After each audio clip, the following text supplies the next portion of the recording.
در خوابش قیامت دید. میگه بسیار هوا گرمه. یک بزرگی خدا میگه همین خواب دید.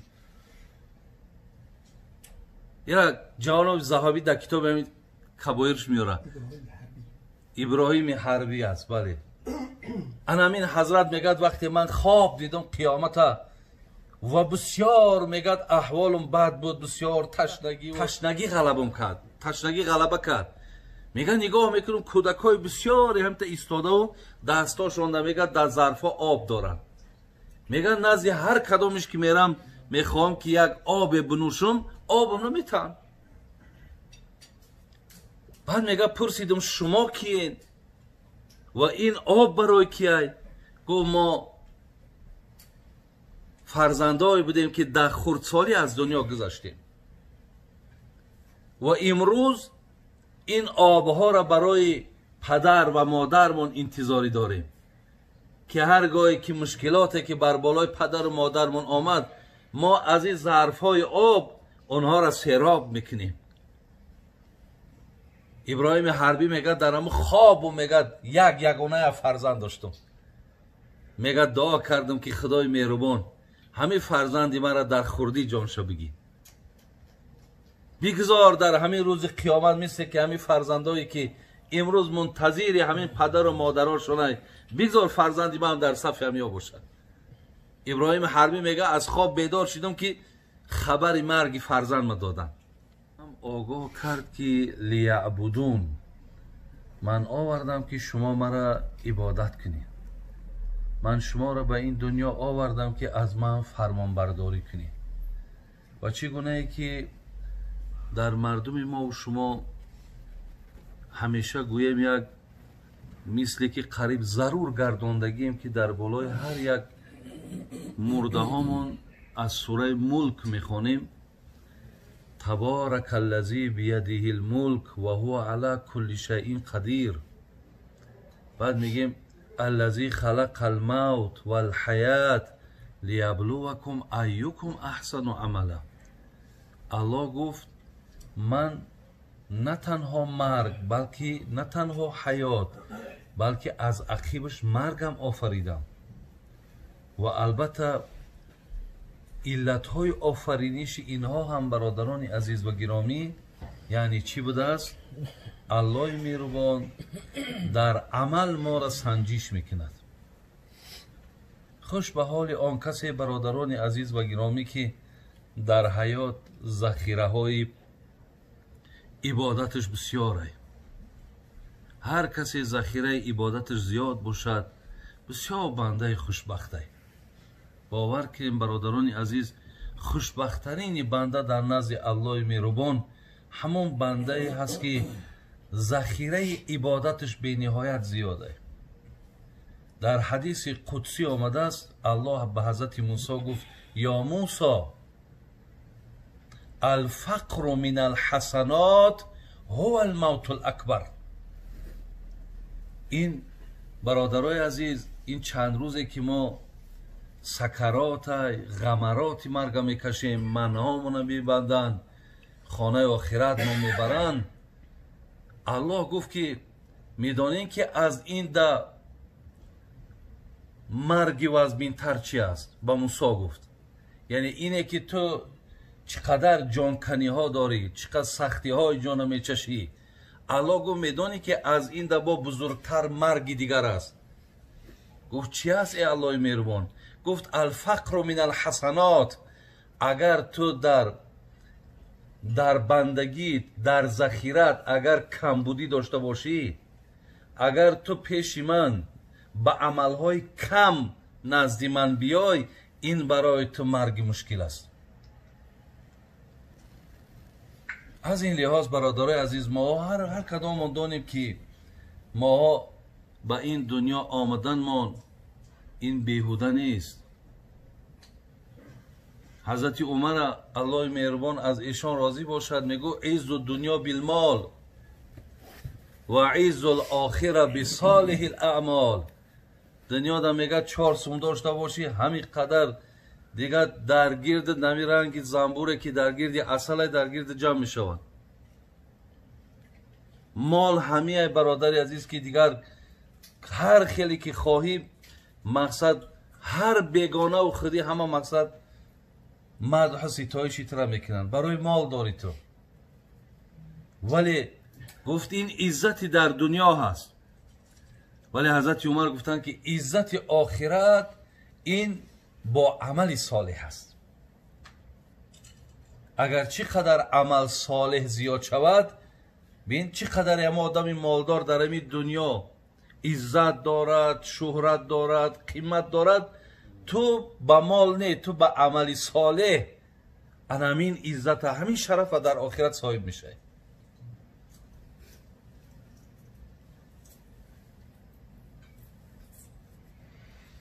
میگه زی هجران طفل که در خاک رفت، چی نالی که پاک آمد و پاک رفت. میگه یک کودک ای دنیا میگذره همت گریه میکنین، میگه آخی چی جای گریه های؟ این پاک آمد و پاک رفت، این پاک آمد و پاک رفت، برای این جای گریه نیست. چو پاک آفریدد خداوند پاک، کی ننگ است ناپاک رفتن به خاک.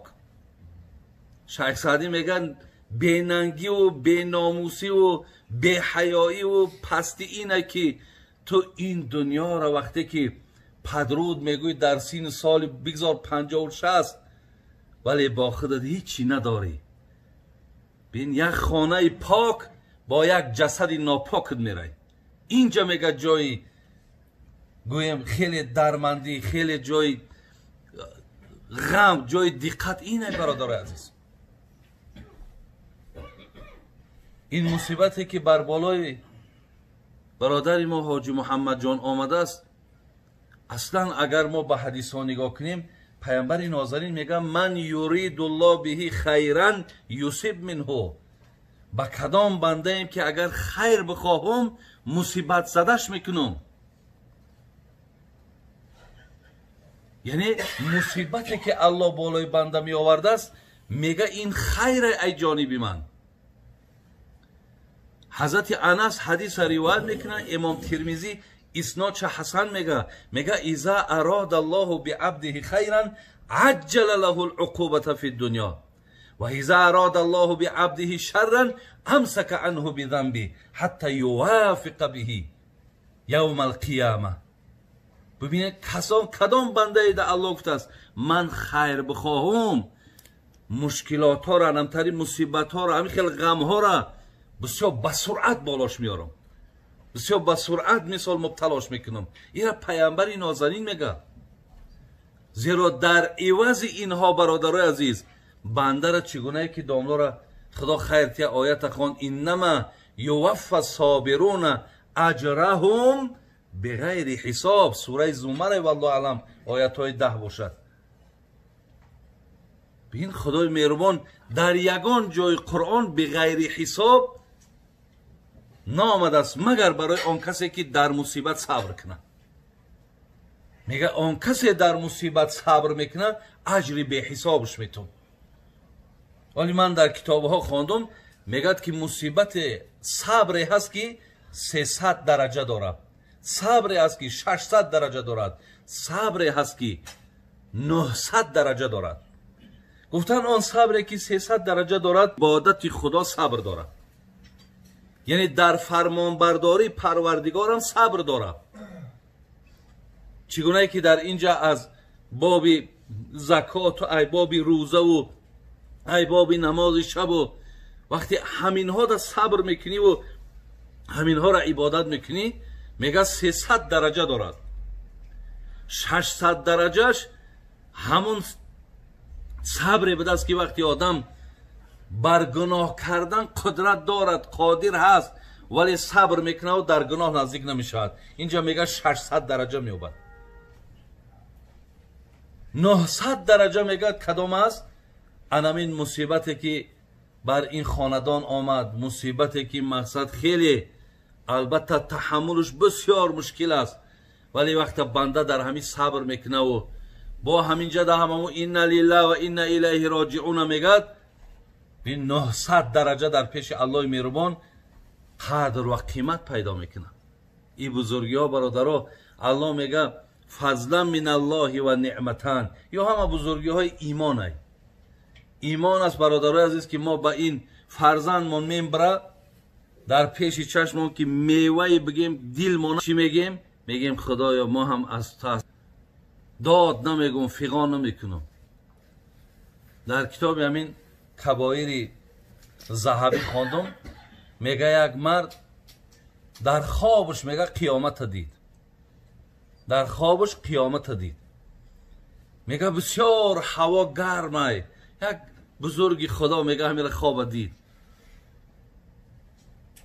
اینا جوانب ذهبی در کتاب همین کبایرش میاره، ابراهیم حربی است. بله همین حضرت میگه وقتی من خواب دیدم قیامت و بسیار میگه احوالم بد بود، بسیار تشنگی و حالی در همین خانه همین کندیسنیر کار نکنه، این همین جگ در شیشته نمیتونه. اکو حالی که گفتی حضرت جنونی که وصف آیت معناش هم میارد که قیامت به نهایت روزی سخت است، زبیم او فلک ها لخت لخت است، قدی نیزه فرآید قرص خورشید، بجوشد مغز سرها لرزه چون بید. میگه وقتی این حالت دیدم میگه تشنگی غلبم کرد، تشنگی غلبه کرد. میگه نگاه میکنم کودکای بسیاری هم تا ایستاده و دستاشون میگه در ظرفا آب دارن. میگه نزد هر کدومش که میرم میخوام که یک آب بنوشم، آبم نمیتم. بعد میگه پرسیدم شما کیین و این آب برای کیه؟ گفت ما فرزندایی بودیم که در خردسالی از دنیا گذشتیم و امروز این آبها را برای پدر و مادرمون انتظاری داریم که هرگاهی که مشکلاتی که بر بالای پدر و مادرمون آمد، ما از این ظرفهای آب اونها را سیراب میکنیم. ابراهیم حربی میگه در همون خواب و میگه یگانه فرزند داشتم، میگه دعا کردم که خدای مهربان همین فرزندی مرا در خردی جانشو بگی، بگذار در همین روز قیامت مثل که همین فرزندایی که امروز منتظر همین پدر و مادراشونه، بگذار فرزندی من در صف همیا باشد. ابراهیم حربی میگه از خواب بیدار شدم که خبر مرگ فرزند ما دادن. برادرای عزیز و گرامی بینین اصلا بگیری خیکت برای اولی یک قصه را میارم. پیامبر پرسید، میگه پیامبر سوال کرد، گفت با فکر شما پهلوان کیه؟ البته ما کیه پهلوان میگیم؟ اون کسی که میدان میبرایه و حریفش میزنه. گفتیم همون نفری که پشت حریف و در خاک مالید هم پهلوانه. گفت نه، پهلوان در امت ما کسی است که غضبش فرو میبره. بعد از آن میگه پرسید که به اولاد کیه در بین ما؟ گفتیم نفری که فرزند نداره. گفت نه، به اولاد کسی هست که فرزنداش در حالت خردی دنیا نگذشتن. اگر هر کسی را فرزندش در حالت خردی از دنیا گذرد، این در او دنیا مقصد دستگیر دارد، در اوجا فرزند دارد. بعدا میگه گفتن فقیر کیست؟ گفتیم فقیر همون نفرهایی هستن که مال ندارن، خوردنی ندارن. گفت نه، فقیرهای روز قیامت کسانی هستند که در دنیا پول داشتن ولی احسان نکردن، خیر نکردن. در میدان قیامت اینها فقیرهای روز قیامت هستند. خوش به حالی برادر ما محمد جان که چقدر مثال دستگیری هایی که از طرف اینها شده. الله برکت شون تیا. بینید در اینجا کار، در آنجا نخل بردار. شوی تا سرفراز از فضل غفار، که این رنجی تا آخر گنج دارد، به یک احسان عطا 2-5 دارد. هر چیزی که در اینجا کاریدن، هر چیزی که در اینجا کردن، انشاءالله حاصلی را میگیرن. برای همین برادران عزیز و گرامی، این گفته عزیزای خدا که میگن شما وقت دیده نفری را که از دنیا گذشت به او گریه نکنین، به حال خودتان گریه کنین. زیرا که حساب حسد بود وای الکی داد. بین عزرائیل دیدنش بود وای دید، کندن جام بود وای چشید. دیگر با او چی گریه میکنین؟ با خودتان گریه کنین. برای همین برادران عزیز و گرامی، مرگ هر یک خواهر هر یک نفری که از ما میشود برای ما و شما عبرت است. ما دانیم که هیچ کدام ما نمیدانیم، حاضر نمیدانیم تا فردا ما و شما زنده ایم یا مرده.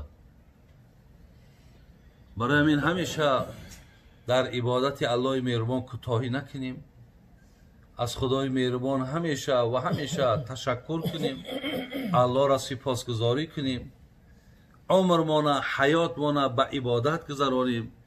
زیرا حضرت صوفی علیه ملامت میکرد، میگفت عمر اگر نگذرد به حق جویی، شرم نکرده عمر همگویی.